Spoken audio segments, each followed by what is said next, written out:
हम बात करेंगे मिसेस परवीन शर्मा जी से। अपने प्रोफेशन के प्रति ऑनेस्ट होना आपका बहुत जरूरी प्राउड मोमेंट था मेरे लिए स्टेट। अगर आप अच्छे मैनेजर हो ना तो आप सब कुछ कर सकते हो। किसी बच्चे को एकलव्य नहीं बनना। डेफिनेटली कुछ चैलेंजेस भी रहेंगे, मतलब काफी कुछ है जो बिखरा हुआ है। क्लास कभी मिस नहीं होती भी, रिप्लेस कुछ भी नहीं होता। क्वालिटी एजुकेशन तो रही ही। तब मैं अपने ना टीचर्स के आंखों में अपने लिए प्यार देखती हूँ। टीचर सिर्फ पढ़ाते नहीं, वो समाज की बुनियाद रखते हैं और उसी बुनियाद पर बनता है स्टूडेंट्स का भविष्य। नमस्कार, मैं हूँ चारू और आज हम बात करेंगे मिसेस परवीन शर्मा जी से, जो एक स्टेट और डिस्ट्रिक्ट अवार्डी होने के साथ साथ एक सोशल वर्कर और एक अकम्पलिश्ड कोरियोग्राफर भी है। आज हम उनकी लाइफ, उनके एक्सपीरियंसेस और उनके इम्पैक्ट के बारे में उनसे कुछ बातें करेंगे। Welcome to the show. Thank you so much my dear. तो मैं आपसे सबसे पहले ये पूछना चाहूंगी कि आपकी जो टीचिंग जर्नी है उसकी शुरुआत कैसे हुई और एक कौन सा ऐसा फैक्टर था जिसने आपको पुश किया कि आप teaching as a profession choose करें। एक्चुअली इससे इंस्पायर हुई मैं अपनी मदर से। मेरी मम्मा चाहते थे कि मैं एक अच्छी टीचर बनूं। तो जब मैंने अपना टीचिंग करियर अडॉप्ट किया तो मैं लेक्चरर की बेस पे अडॉप्टेड थी पंजाब यूनिवर्सिटी में, डांस की लेक्चरर थी। तो लेकिन जब मेरी शादी हुई तो एज ए सब्जेक्ट डांस यहाँ पे होशियारपुर में नहीं था। तो मेरी मदर ने कहा कि मेरे को बीएड करनी चाहिए, पहले शादी से पहले। तो बीएड मेरे को पसंद नहीं था कि मैं छोटे बच्चों को नहीं पढ़ाऊंगी, लेकिन उनके कहने पर, उनका दिल रखने के लिए मैंने बीएड की। और मैं थैंक गॉड कि मैंने अपनी मदर की बात मानी और मैं चाहती हूँ कि हर बच्चा अपने पेरेंट्स की बात जरूर माने। तो मैंने बात मानी और तब मेरे को रियलाइज हुआ जब मेरे को गवर्नमेंट जॉब मिली कि बीएड का कितना फायदा था। एक प्रोफेशनल क्वालिफिकेशन क्यों होनी चाहिए, जो पेरेंट्स को पता था हमें नहीं पता था। तो मैं चाहती हूँ कि हर बच्चा अपने पेरेंट्स की गाइडलाइन पे चले क्योंकि उनका एक्सपीरियंस ज़्यादा होता है। तो मैं आज जो भी कुछ हूँ अपने पेरेंट्स की बदौलत हूँ। टीचिंग लाइन उनका सपना था, मैंने बस उनको पूरा करने की कोशिश की। बहुत ही अच्छा लगा। तो जैसे कि आपने स्टेट और डिस्ट्रिक्ट लेवल पर बेस्ट टीचर जैसे अवार्ड जीते हैं, तो आपको क्या लगता है आपके अंदर वो कौन सी वैल्यूज या अप्रोचेस हैं जिन्होंने आपको बाकी टीचर्स से अलग बनाया? ऑनेस्टी सबसे ज्यादा, अपने प्रोफेशन के प्रति ऑनेस्ट होना आपका बहुत जरूरी है। ये जितना भी हम अर्न करते हैं ये छोटे बच्चों के बिहार पे ही करते हैं, और जो ये नेक कमाई है ना, ये हमारे बच्चों को जानी है। अगर आज हम अच्छा कमाएंगे ईमानदारी से तो वो ही हमारे बच्चों को मिलेगा, हमारे बच्चे वो ही अडॉप्ट करेंगे। भगवान वो ही देता है, जो हम भेजते हैं वो ही हमें आगे मिलता है। तो मेरे को लगता है कि ऑनेस्टी हर प्रोफेशन के लिए जरूरी है। और मैंने बड़ी ईमानदारी से अपने ये 27 साल की जर्नी पूरी की। उसके बाद डिस्ट्रिक्ट लेवल में काफी प्राइजेस मिले, मेरे बेस्ट टीचर ब्लॉक लेवल पे मिले, लेकिन सबसे ज्यादा प्राउड मोमेंट था मेरे लिए स्टेट अवार्ड, जो मेरे को 2024 में मिला। उसके लिए मेरे स्टाफ ने मेरे को बहुत इंस्पायर किया। मेरे कोलीग्स हमेशा कहते थे कि परवीन यू आर डिजर्विंग, आप कर सकते हो। और जो विश्वास था उनका कर सकते हो, इस कर सकते हो मेरे को और मोटिवेट किया और मैंने और ज्यादा काम किया। सबसे ज्यादा डेडिकेशन थी कि मैं अपने बच्चों के लिए लॉयल थी और मैं चाहती थी कि मेरा स्कूल कुछ ना कुछ करते जाए। और आज पूरे होशियारपुर में एक डिफरेंट इमेज आदरवाल स्कूल की है। उसके लिए मैं माता रानी का शुक्रिया करती हूँ। बिल्कुल, जैसे आपने बताया कि आपके लिए बेस्ट मोमेंट था जब आपको स्टेट अवार्ड मिला, तो वो फीलिंग कैसी थी अंदर से जब आप? Feeling I can't believe, shocked कि जब मेरा लिस्ट में नाम आया तो मेरे को ललिता अरोड़ा मैम, हमारे डीओ मैम थे, तो उनका कॉल आया मेरे को कि परवीन सॉरी बेटा, तेरा नाम नहीं आ सका, है ना। तो मैंने कहा अच्छा मैम, और मैं बहुत रोई कि मेरा नाम नहीं आया। मैंने कहा मैम मैंने मेहनत तो बहुत की थी। तो कहते कोई बात नहीं, इस बार नहीं आया तो अगली बार आ जाएगा, है ना। और फिर उनकी हंसी छूट गई। कहते यू आर डिजर्विंग, हमें प्राउड है तेरे में कि तूने स्टेट अवार्ड जीत लिया। तो वो मेरे को पता ही नहीं लग रहा था कि जब मैं अवार्ड लेने भी गई कि ये सच्ची मेरे को मिल रहा है ना। बट मेरे पेरेंट्स, मेरे हस्बैंड, मेरे बच्चों का, मेरे कलीग्स का पूरा सहयोग था स्टेट अवार्ड के लिए, क्योंकि ये स्टेट अवार्ड मेरे टीचिंग के लिए था।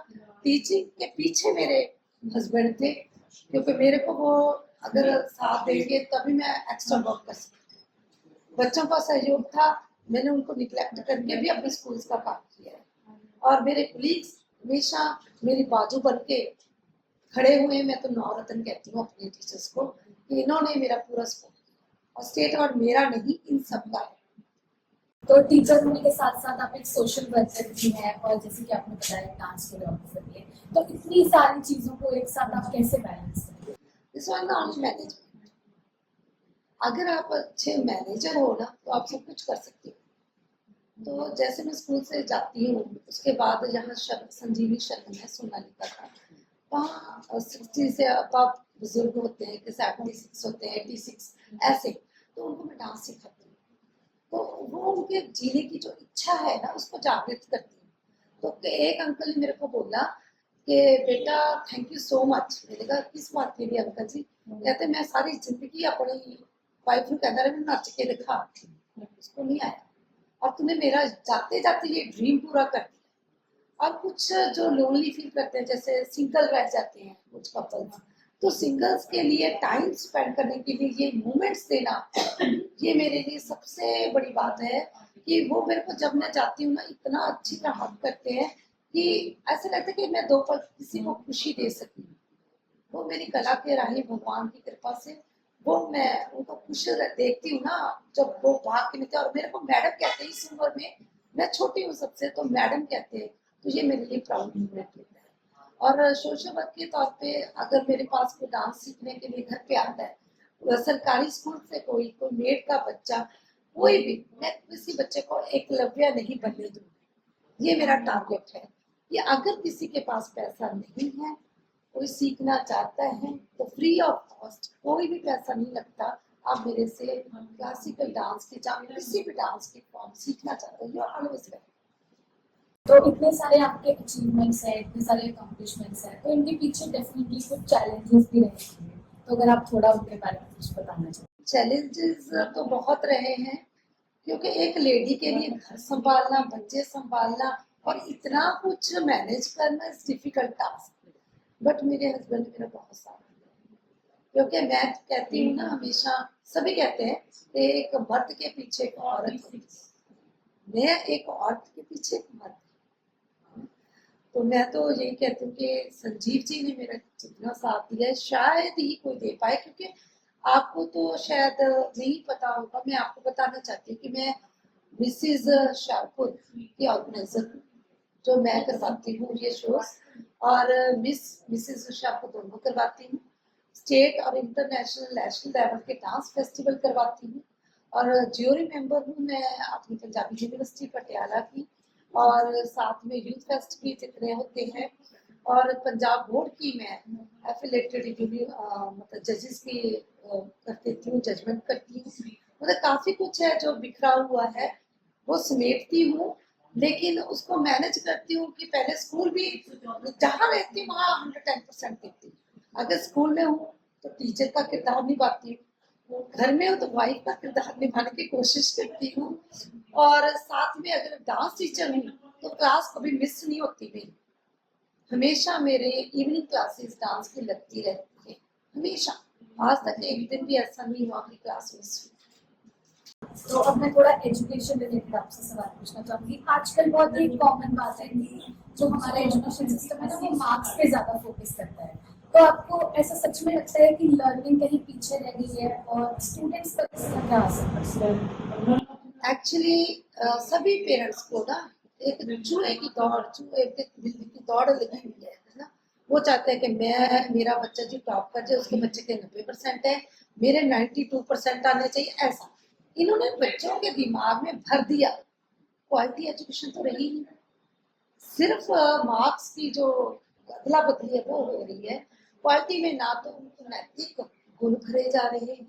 हम स्कूल में भी क्या देखते हैं, स्कूल में भी हम कहते हैं कि हमारा बच्चा जी नवोदय में सेलेक्ट हो जाए, हमारा बच्चा जी 5th में 8th में टॉप में आ जाए। टॉप तो देखते हो, लेकिन वो ही बच्चा कितना कितना शरारती होता है उसको सुधारने की तरफ हमारा ध्यान नहीं होता। तो नैतिक जो गुण है वो होल लाइफ रहने हैं, संस्कार जिसमें कहते हैं। हमारे इंडियंस में संस्कार ही तो इम्पोर्टेंट है, वो ही हम छोड़ रहे हैं। हमारे और जो पश्चिम के है उनमें क्या फर्क रह गया। और किताबें तो पढ़नी बहुत जरूरी है आज के युग में। किताबों के साथ बेसिक नॉलेज, हमारे संस्कार, हमारे नैतिक गुण है, उनको डेवलप करना बहुत एक टीचर के लिए बहुत इम्पोर्टेंट है। कैसे बैठना है, किसी से कैसे बात करनी है। अगर हम तू करके बात करते हैं तो क्या संस्कार है, क्या पढ़ाई लिखाई है। बेशक हम पीएचडी कर लें, बोलना चालना ये हमें आना चाहिए और इसकी जड़ मजबूत हम शुरू से ही कर पाते हैं। और एक टीचर का फर्ज है, खासकर प्राइमरी टीचर, तो मैं तो उधर ही हूँ ना, तो उनका फर्ज पूरा बनता है कि उसको एक अच्छा मूवमेंट दे। और बड़े बड़े होते हैं वो दरख्त इतना अच्छा बन जाता है जिसको फल लगने होते हैं, तो फल भी गले सड़े ही लगेंगे अगर हम ऐसे ही संस्कार देंगे। तो अब मैं पूछना चाहूंगी, जैसे आजकल एआई और टेक्नोलॉजी का यूज काफी बढ़ चुका है इवन इन टीचिंग, तो आपको लगता है कि कहीं ना कहीं टीचिंग में हेल्प कर रहा है, जो इसकी असली वैल्यू है उसको भी affect कर रहा है? देखो, हर चीज का नेगेटिव और पॉजिटिव होता है। एआई होना गलत नहीं है। बहुत मेडिकल फील्ड में हमारे सोशल मीडिया में एआई का बहुत इम्पैक्ट पड़ रहा है, लेकिन इसको पॉजिटिवली लो तो। अगर इसको गलत सोर्सेज की तरह यूज करोगे तो कोई भी चीज है वो नुकसान पहुंचाती है। एआई इज गुड, बट इसको कैसे यूज करना है बच्चों के दिमाग में वो भरना है। पहले की फोन पकड़ा देने के, फोन पकड़ हम अपना काम कर ले तो फोन देखता रहे, गेम्स खेलता रहे। एआई का ऐसे यूज होता होता वो डफर बन जाएगा। आजकल हमारी मेमोरी में फोन नंबर नहीं होते क्योंकि हम उस पर डिपेंडेंट हो जाते हैं, मेमोरी लॉस हो रहा है। तो उस हद तक उसको यूज करो जो आपको बेनिफिट देता है, वरना आई थिंक सो मेरे को नहीं लगता कि उसको इतना ज्यादा यूज करना चाहिए कि अपना दिमाग ही काम करना बंद हो जाए। इसी बात से मैं एक और बात पूछना चाहूंगी, क्या आपको लगता है कि एआई फ्यूचर में टीचर्स को रिप्लेस कर देगा, या फिर वो जो एक ह्यूमन कनेक्शन होता है ना स्टूडेंट और बच्चे के बीच में, स्टूडेंट और टीचर के बीच में, वो क्या रिप्लेस करेगा? देखो, रिप्लेस कुछ भी नहीं होता, हमारी इमेज हमें बना के रखनी पड़ती है। एआई आपको थप्पड़ नहीं मारेगा गलती, एआई आपको कुछ नहीं कहेगा, उसमें जो डाटा फीड है ना वो आपको पढ़ाएगा। उसको नहीं पता इस बच्चे में ये क्वालिटी है, इस बच्चे में वो क्वालिटी है। और एक अध्यापक ही बता सकता है कि इसमें ये क्वालिटी है, इसको भी इस तरफ लेके जा सकता है, इसमें वो क्वालिटी है, इसको इस तरफ लेके जा सकता है। AI is not human being, इसमें दिल नहीं होता। जिसमें दिल नहीं होता वो काम क्या करेगा। तो मेरे को एक छोटी सी बात याद आई। एक डांस कोरियोग्राफर थे, तो एक दिन वो उन्होंने मेरे को इनवाइट किया, तो मेरे को कहते कि मैडम मेरे को बताइए क्या कमी है, मैं डांस सिखाता हूँ बट आप वाली बात क्यों नहीं बनती। तो मैंने उनको बोला कि अब उनका नाम नहीं लेना चाहूंगी मैंने कहा देखो, आप जो डांस सिखाते हो मिरर के सामने डांस कर रहे हो, बच्चे आपकी पीठ के पीछे हैं, मिरर में अक्स देखते हैं। अब मेरे को एक बात बताओ, एक तरफ टीवी चल रहा है, एक तरफ उसका अक्स चल रहा है, आप कहाँ टीवी देखना पसंद करोगे, डायरेक्ट के अक्स की तरफ? वो कहते हैं डायरेक्ट। मतलब सेम इज इट, आपने बैक की हुई है, एक्सप्रेशन आपके मिरर में है, तो वो बच्चे गेन ही नहीं कर पाएंगे, वो कैचअप ही नहीं कर पाएंगे जब तक आपका फेस नहीं दिखे। ये आपका आंसर आई थिंक सो मिल गया होगा आपको। मैं पूछना चाहूंगी, कोई ऐसा मोमेंट या स्टूडेंट्स के साथ कोई ऐसा इंटरेक्शन जिसने आपको फील करवाया हो कि आपने एक्चुअली स्टूडेंट्स की लाइफ में इम्पैक्ट किया? हाँ, इसी स्कूल का एक बच्चा है मान, तो उसका जब उसने नेशनल जीता डांस में, तो वो उसको मैं अपने घर ले गई कि सुबह मुझे जल्दी जाना था, तो मैं मेरे साथ ही बने रहना है। तो वो मेरे साथ रात को मेरे बेड पे सोई, तो हक करके मेरे को सो गई। तो नेक्स्ट टाइम जब हम आए यहाँ पीटीएम वगैरह हुई, तो उसी से क्वेश्चन पूछा गया कि तेरा क्या मोमेंट है। वो कहते मेरी जिंदगी का सबसे अच्छा मोमेंट के एक प्रिंसिपल के साथ मैं हक करके सोई, यही मेरा सबसे अच्छा मोमेंट था। तब मेरे को लगा कि एक वो बच्चा जिसकी मैं एक मेमोरी बनी हूँ, तो मेरे लिए वो ही सबसे अच्छा था कि मैं अपने बच्चों को प्यार करते, वो मेरे को प्यार करते। तो आपकी नजर में एक टीचर का सक्सेस किस चीज से डिफाइन होता है? एक टीचर, जैसे मैं पीएचडी या एमए कर ली, एमफिल कर ली, व्हाटएवर, मतलब मेरी अचीवमेंट इज नथिंग, जीरो है अगर मैं अपने बच्चों को दे नहीं सकती। तो मेरे को कोई कहता है ना कि आप इतना अच्छा डांस करते हो, आप इतना अच्छा पढ़ाते हो। मैं एज ए रिसोर्स पर्सन काफी देर मैंने काम किया डिपार्टमेंट में, तो मैंने कहा अगर मेरा बताया किसी के काम ही ना आया, अगर डांस आता मेरे को आता, किसी को सिखा ही नहीं पाया, तो आई एम जीरो। तो आई थिंक सो जो मेरी एजुकेशन है तभी वैल्यूएबल है अगर मैं किसी बच्चे को कुछ गुण दे सके, चाहे वो टीचिंग हो, चाहे डांसिंग हो, चाहे सोशल वर्क हो, एनी काइंड ऑफ टीचिंग। आखिरी सवाल आपसे ये होगा कि अगर आप अपनी पूरी जर्नी को एक बार मुड़ के देखें तो आपके लिए सबसे प्राउड मोमेंट क्या होगा? सबसे प्राउड मोमेंट में जब मैं अपने ना टीचर्स के आंखों में अपने लिए प्यार देखती हूँ, अपने बच्चों के लिए, बच्चों के आंखों में, अपने हस्बैंड के आंखों में एक मोमेंट देखती हूँ कि मैं कुछ कर गई, है ना। और आज जितना भी हमारा डिपार्टमेंट है वो मेरे को बहुत रिस्पेक्ट देता है। इवन देन हमारी higher authorities, dignities, DC ma'am, है ना, हमारे पीओ मैम, हमारे जितने भी हाई प्रोफाइल हैं, उनकी नजर में जब मैं अपने लिए प्यार देखती हूँ, समझो मेरा अक्ल, और मेरे को अब भी लगता है कि मेरी जर्नी स्टार्ट हुई है, खत्म नहीं हुई।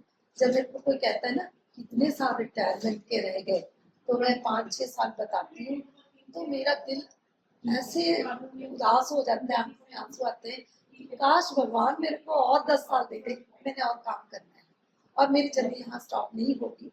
रिटायरमेंट के बाद मेरे गोल्स बहुत हैं और मैंने वो अचीव करनी है। तो मेरे को लगता है मैं कभी भी लंबे टाइम तक रिटायरमेंट नहीं लूंगी जी। तो एक टीचर सिर्फ किताबी ज्ञान नहीं देता, वो सोच, कॉन्फिडेंस और डायरेक्शन देती है।